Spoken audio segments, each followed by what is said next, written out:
Assalamualaikum warahmatullahi wabarakatuh.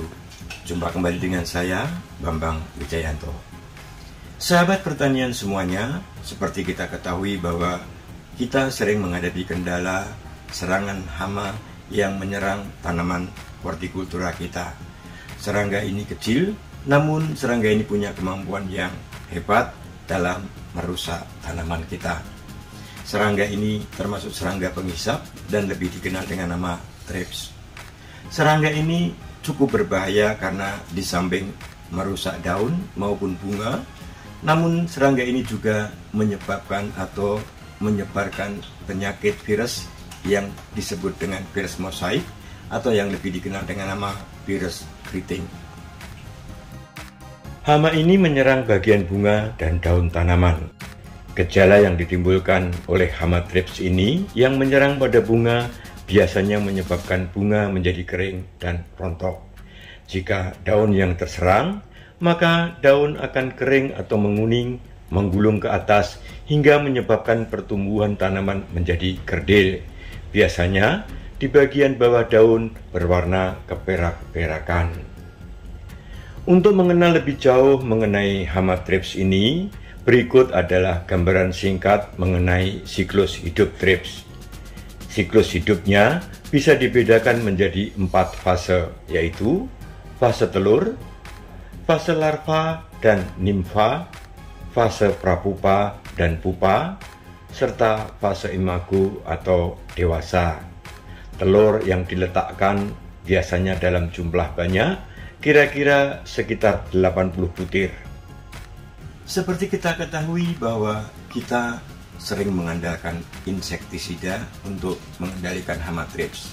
Namun, kini ada produk baru yang dinamakan dengan Thrip Oil, di mana produk ini sejatinya bukan merupakan pestisida. Thrip Oil ini mengandung polyether silicone oil 87% dan emulsifier 13%. Produk ini bersifat kontak dan mampu mengatasi hama thrips serta serangga penghisap lain seperti kutu kebul, kutu daun, dan kutu putih. Thrip Oil tersedia dalam kemasan 50 ml.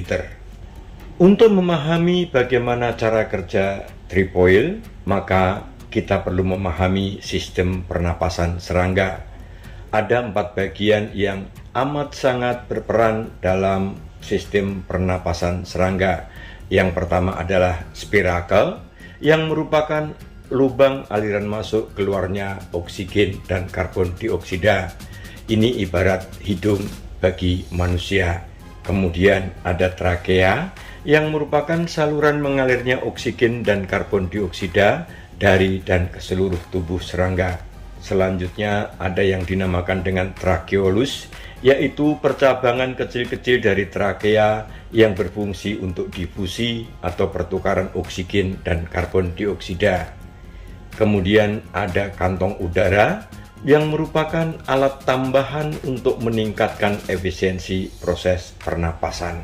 Setelah kontak dengan larutan Thrip Oil, maka seluruh bagian trip akan diselimuti oleh selaput tipis Thrip Oil.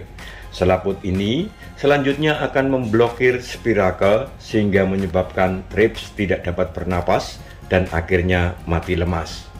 Thrip Oil juga akan mengurangi ketegangan sayap yang mengakibatkan thrips tidak dapat terbang. Akhirnya pergerakan thrips akan sangat terbatas bahkan tidak mampu bergerak. Untuk mendapatkan hasil yang maksimal, Thrip Oil cukup digunakan hanya dengan takaran sekitar 5 mili atau 1 tutup untuk setiap 16 liter tangki semprot.